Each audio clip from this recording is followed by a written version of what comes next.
Chapter 1. An Unexpected Party. In a hole in the ground there lived a hobbit.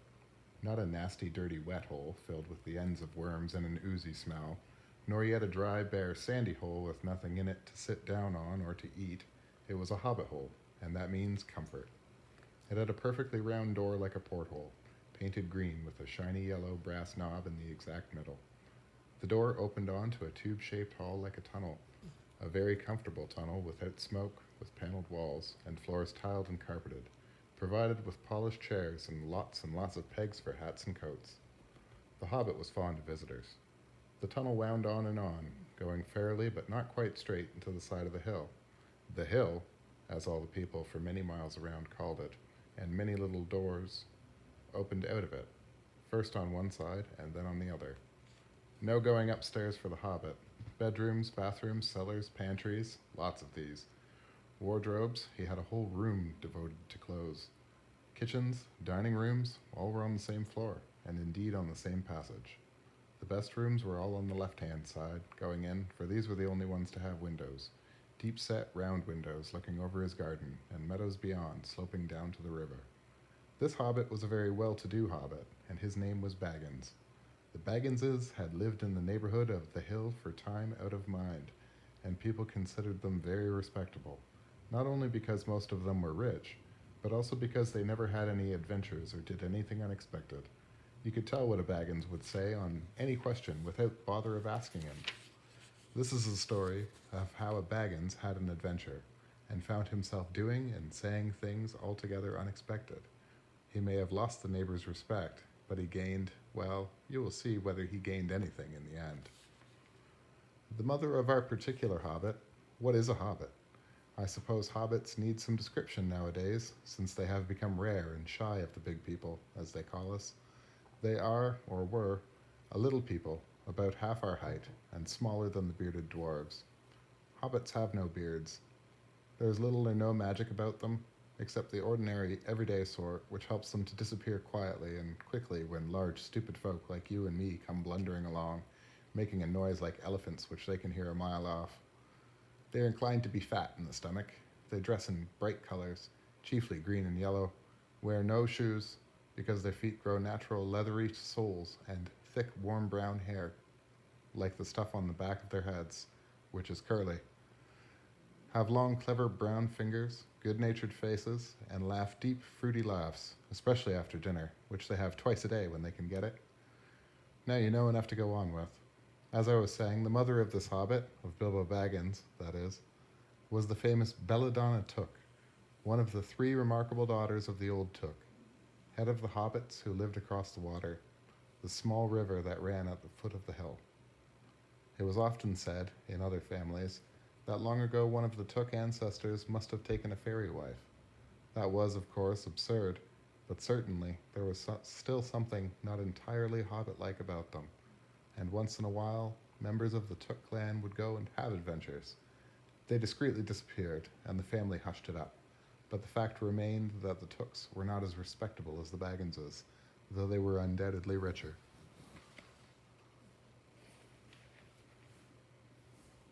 Not that Belladonna took ever had any adventures after she became Mrs. Bungo Baggins.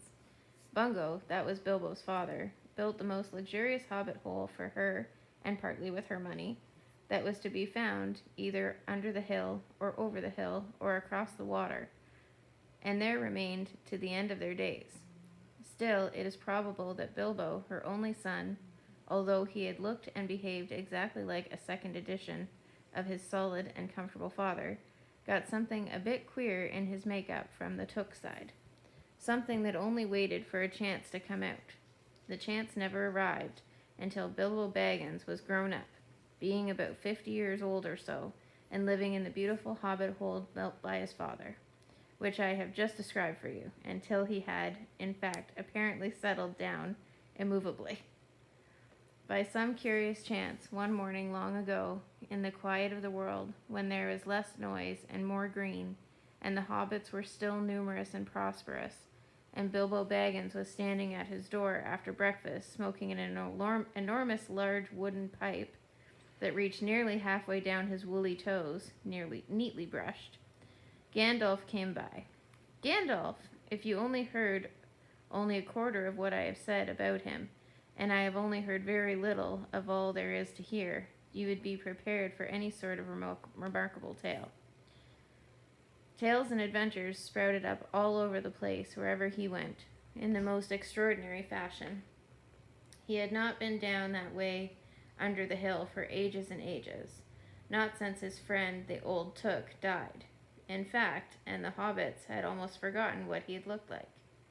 He had been away over the hill and across the water on business of his own since they were all small hobbit boys and hobbit girls.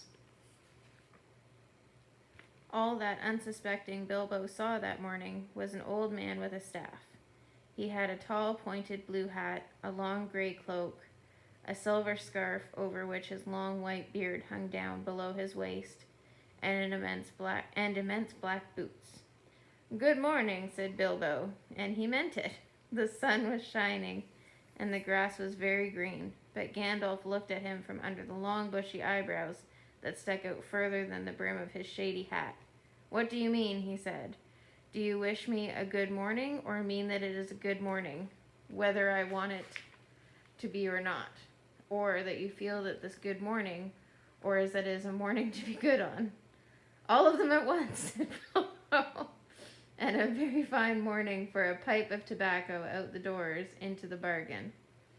If you have a pipe about you, sit down and have a fill of mine. There's no hurry. We have all the day before us." Then Bilbo sat down on a seat by his door, crossed his legs, and blew out a beautiful gray ring of smoke that sailed up into the air without breaking and floated over the hill. "Very pretty," said Gandalf, "but I have no time to blow smoke rings this morning. I'm looking for someone to share in an adventure that I'm arranging, and it is very difficult to find anyone." "I should think so in these parts. We are plain, quiet folk, and have no use for adventures. Nasty, disturbing, uncomfortable things. Make you late for dinner, and I can't think of what anybody sees in them," said our Mr. Baggins, and stuck one thumb behind his braces and blew out another, even bigger smoke ring. Then he took out his morning letters and began to read, pretending to take no notice of the old man. He had decided that he was not quite his sort and wanted him to go away. But the old man did not move. He stood leaning on his stick and gazing at the hobbit without saying anything, till Bilbo got quite uncomfortable and even a little cross.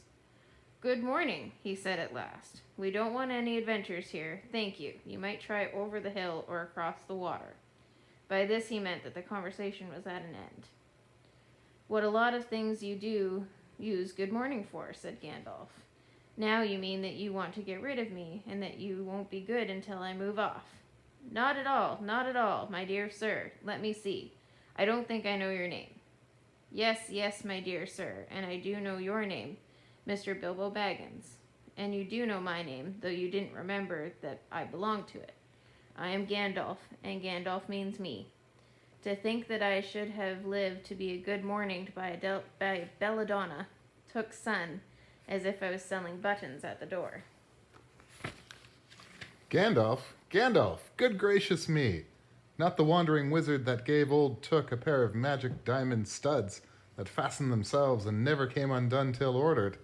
Not the fellow who used to tell such wonderful tales at parties about dragons and goblins and giants, and the rescue of princesses, and the unexpected luck of widows' sons. Not the man that used to make such particularly excellent fireworks. I remember those. Old Took used to have them on Midsummer's Eve.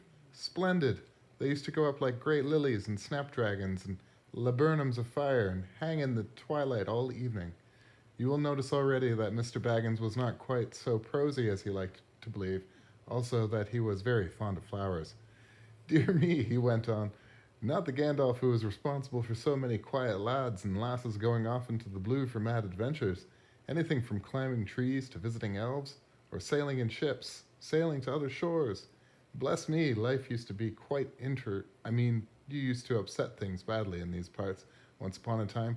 I beg your pardon, but I had no idea you were still in business. Where else should I be, said the wizard. All the same, I am pleased to find you remembering something about me. You seem to remember my fireworks kindly at any rate, and that is not without hope. Indeed, for your old grandfather Took's sake, and for the sake of poor Belladonna, I will give you what you asked for. I beg your pardon? I haven't asked for anything. Oh, yes, you have. Twice now. My pardon. I give it to you. In fact, I will go so far as to send you on this adventure. Very amusing for me, very good for you, and profitable too, very likely, if you ever get it over with. Sorry, I don't want any adventures, thank you. Not today. Good morning. But please, come to tea anytime you like. Why not tomorrow? Come tomorrow. Goodbye. With that, the hobbit turned and scuffled inside his round green door and shut it as quickly as he dared, not to seem rude. Wizards, after all, are wizards. What on earth did I ask him to tea for? He said to himself as he went to the pantry. He had only just had breakfast, but he thought a cake or two and a drink of something would do him good after his fright. Gandalf, in the meantime, was still standing outside the door and laughing long but quietly. After a while, he stepped up and, with the spike on his staff, scratched a queer sign on the hobbit's beautiful green front door. Then he strode away, just about the time when Bilbo was finishing his second cake and beginning to think that he had escaped adventures very well. The next day, he had almost forgotten about Gandalf. He did not remember things very well unless he put them down on his engagement tablet. Like this: Gandalf, tea, Wednesday. Yesterday, he had been too flustered to do anything of the kind. Just before tea time, there came a tremendous ring on the front doorbell, and he remembered. He rushed and put on the kettle and put out another cup and saucer and an extra cake or two and ran to the door.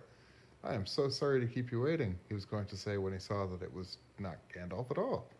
It was a dwarf with a blue beard tucked into a golden belt, very bright eyes under his dark green hood. As soon as the door was opened, he pushed his inside, just as if he had been expected. He hung his hooded cloak on the nearest peg and said, Dwalin, at your service, with a low bow. Bilbo Baggins at yours, said the hobbit, too surprised to ask any questions for the moment. When the silence that followed had become uncomfortable, he added, I am just about to take tea. Pray come and have some with me. A little stiff, perhaps, but he meant it kindly. And what would you do if an uninvited dwarf came and hung up his things in your hall without a word of explanation? They had not been at the table long. In fact, they had hardly reached the third cake when there came another, even louder ring at the bell. Excuse me, said the hobbit, and off he went to the door. So you have got here at last. That was what he was going to say to Gandalf this time. But it was not Gandalf.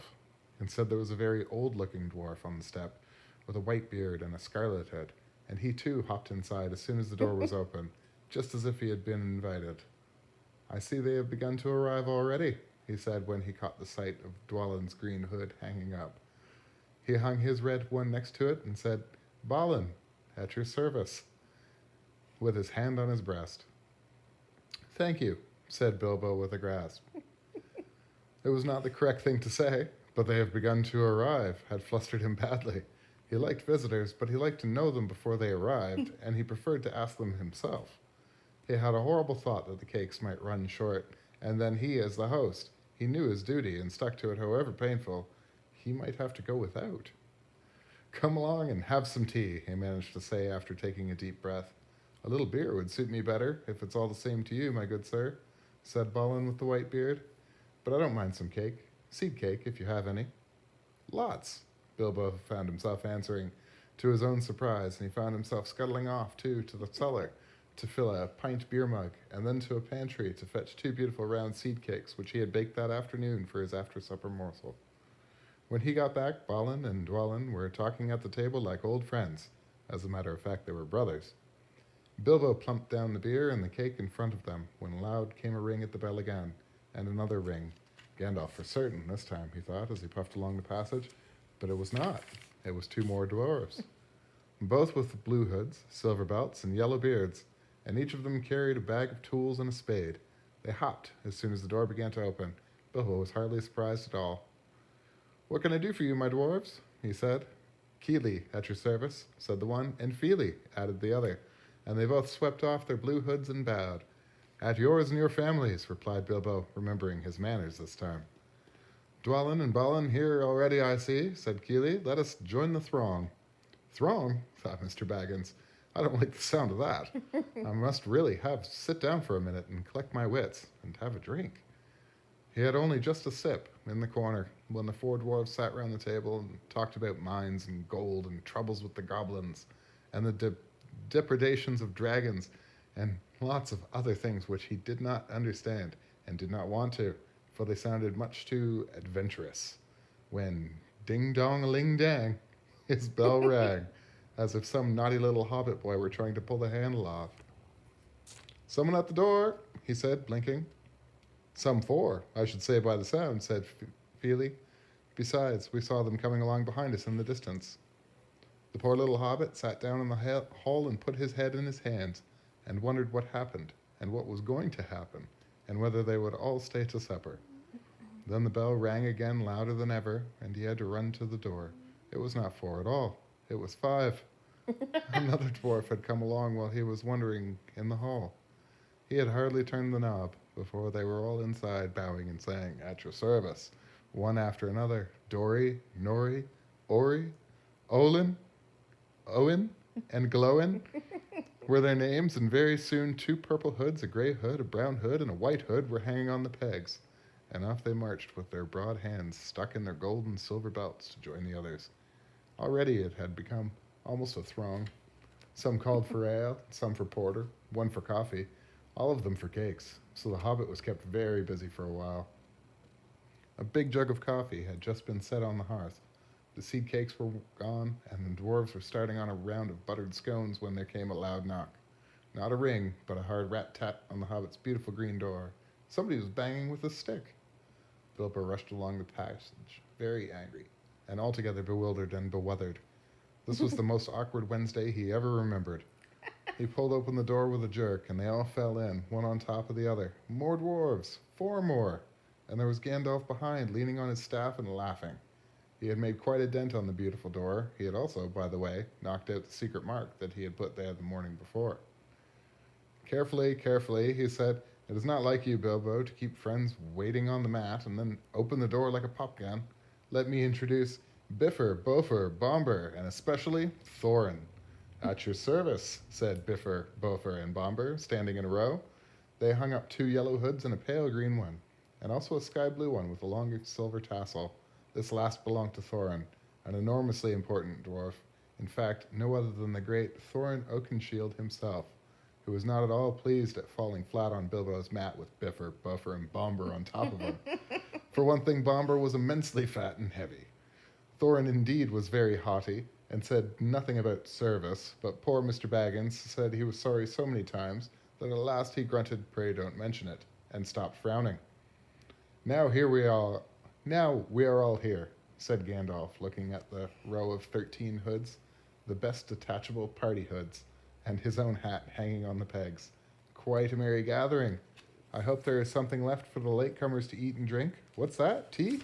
No, thank you. A little red wine, I think, for me." "And for me," said Thorin. "And raspberry jam and apple tart," said Biffer. "And mince pies and cheese," said Bofer. "And pork pie and salad," said Bomber. "And more cakes and ale and coffee, if you don't mind," called the other dwarves through the door. "Put on a few eggs, there's a good fellow," Gandalf called after him as the hobbits stumped off to the pantries. "And just bring out the cold chicken and pickles."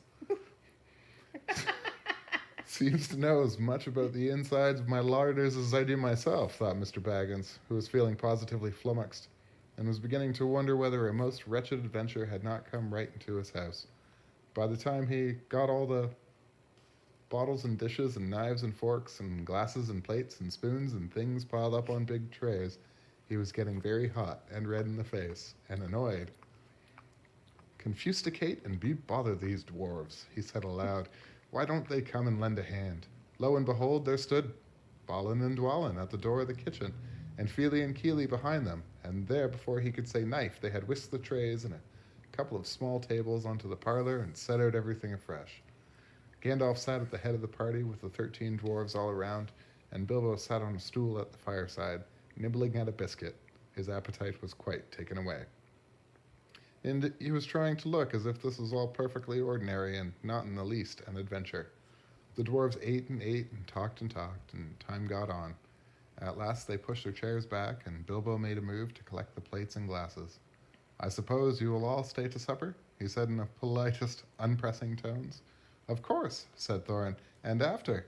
We shan't get through the business till late. We must have some music first. Now to clear up. Thereupon the 12 dwarves, not Thorin, he was too important and stayed talking to Gandalf, jumped to their feet and made tall piles of all the things. Off they went, not waiting for trays, balancing columns of plates, each with a bottle on top, with one in hand, while the hobbit ran after them, almost squeaking with fright, Please be careful. Please don't trouble. I can manage. But the dwarves only started to sing. Chip the glasses and crack the plates, blunt the knives and bend the forks. That's what Bilbo Baggins hates. Smash the bottles and burn the corks. Cut the cloth and tread on the fat. Pour the milk on the pantry floor. Leave the bones on the bedroom mat. Splash the wine on every door. Dump the crocks in a boiling bowl. Pound them up with a thumping pole. And when you've finished, if any are whole, send them down the hall to roll. That's what Bilbo Baggins hates, so carefully, carefully with the plates. And of course, they did none of these dreadful things, and everything was cleaned and put away safe as quickly as lightning. Well, the hobbit was turning round and round in the middle of the kitchen, trying to see what they were doing. They went back and forth and found Thorin with his feet on the fender smoking a pipe. He was blowing the most enormous smoke rings, and wherever he told one to go, it went, up the chimney, or behind the clock, on the mantelpiece, or under the table, or round and round the ceiling. But wherever it went, it was not quick enough to escape Gandalf. Pop! He had sent a smaller smoke ring from his short clay pipe straight through each one of Thorin's. Then Gandalf's smoke ring would go green and come back to hover over the wizard's head. He had a cloud of them about him already, and in the dim light it made him look strange and sorcerous. Bilbo stood still and watched. He loved smoke rings, and then he blushed to think how proud he had been yesterday morning of the smoke rings he had sent up the wind over the hill. Now for some music, said Thorin. Bring out the instruments. Keely and Feely rushed for their bags and brought out little fiddles. Dory, Nori, and Ori brought out flutes from somewhere inside their coats. Bomber produced a drum from the hall. Biffer and Bofer went out too and came back with clarinets that they had left among the walking sticks. Dwalin and Balin said, Excuse me, I left mine on the porch. Just bring mine in with you, said Thorin. They came back with vials as big as themselves, and with Thorin's harp wrapped in a green cloth. It was a beautiful golden harp, and when Thorin struck it, the music began all at once, so sudden and so sweet that Bilbo forgot everything else and was swept away into the dark lands under strange moons, far over the water and very far from his hobbit hole under the hill. The dark came into the room from the little window that opened in the side of the hill. The firelight flickered. It was April, and they were still playing on, while the shadow of Gandalf's beard wagged against the wall. The dark-filled room and the fire died down, and the shadows were lost, and they still played on. And suddenly, first one, and then the other, began to sing as they played, deep-throated singing of the dwarves in the deep places of their ancient homes. And this was like a fragment of their song, if it can be like their song without their music. For over the misty mountains cold, to dungeons deep and caverns old, we must away ere break of day, to see the pale enchanted gold. The dwarves of yore made mighty spells, while hammers fell like ringing bells, in places deep where dark things sleep, in hollow halls beneath the fells. For ancient king and elvish lord, there many a gleaming golden hoard. They shaped and wrought and light they caught, to hide in gems on hilt of sword. On silver necklaces they strung, the flowering stars on crowns they hung. The dragon fire and twisted wire, they meshed the light of moon and sun. Far over the misty mountains cold, to dungeons deep and caverns old, we must away ere break of day, to claim our long-forgotten gold.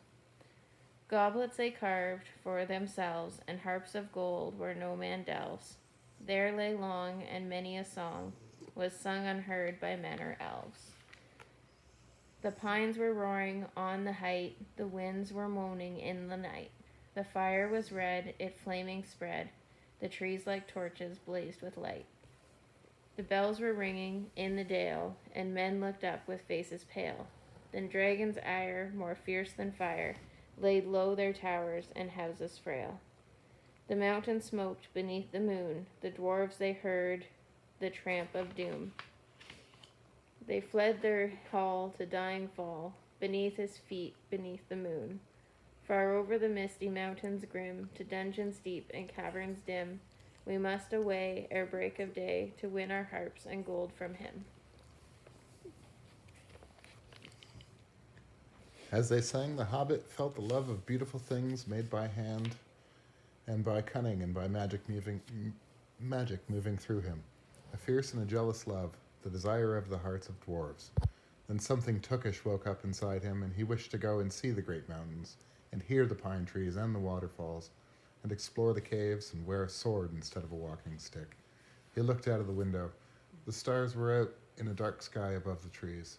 He thought of the jewels of the dwarves shining in dark caverns. Suddenly, in the wood beyond the water, a flame leapt up, probably somebody lighting a wood fire, and he thought of plundering dragons settling on this quiet hill and kindling it all to flames. He shuddered, and very quickly he was plain Mr. Baggins of the Bag End, under hill again.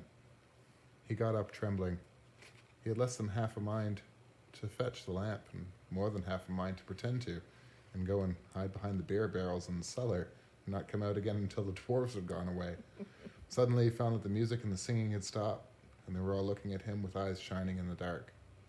"Where are you going?" said Thorin, in a tone that seemed to show that he guessed both halves of the hobbit's mind. "What about a little light?" said Bilbo apologetically. "We like the dark," said all the dwarves. "Dark for dark business. There are many hours before dawn." "Of course," said Bilbo, and sat down in a hurry. He missed the stool and sat in on the fender, knocking over the poker and shovel with a crash.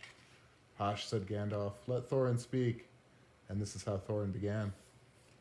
"Gandalf, dwarves, and Mr. Baggins, we are met together in this house of our friend and fellow conspirator, this most excellent and audacious hobbit. May the hair on his toes never fall out. All praise to this wine and ale." He paused for a breath and for a polite remark from the hobbit, but the compliments were quite lost on poor Bilbo Baggins, who was wagging his mouth in protest at being called audacious, and worst of all, a fellow conspirator. So, though no noise came out, he was still flummoxed. So Thorin went on. "We are met to discuss our plans, our ways, means, policies, and devices. We shall soon, before the break of day, start on our long journey, a journey from which some of us, or perhaps all of us, except our friend and counselor, the ingenious wizard Gandalf, may never return. It is a solemn moment. Our object is, I take it, well known to us all, to the estimable Mr. Baggins, and perhaps to one or two of the younger dwarves. I think it should be right in naming Keely and Feely, for instance. The exact situation at the moment may require a brief explanation." This was Thorin's style. He was an important dwarf. If he had been allowed, he would probably have gone on like this until he was out of breath, without telling anyone there anything that was not known already. But he was rudely interrupted. Poor Bilbo couldn't bear it any longer. At "may never return," he began to feel a shriek coming up inside, and very soon it burst out like the whistle of an engine coming out of a tunnel. All the dwarves sprang up, knocking over the table.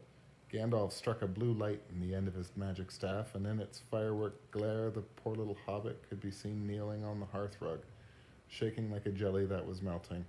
Then he fell flat on the floor and kept on calling out, struck by lightning, over and over again, and that was all they could get out of him for a long time. So they took him and laid him out of the way on the drawing room sofa with a drink at his elbow, and they went back to their dark business. "Excitable little fellow," said Gandalf, as they sat down again. "Gets funny, queer fits, but he is one of the best. One of the best, as fierce as a dragon in a pinch."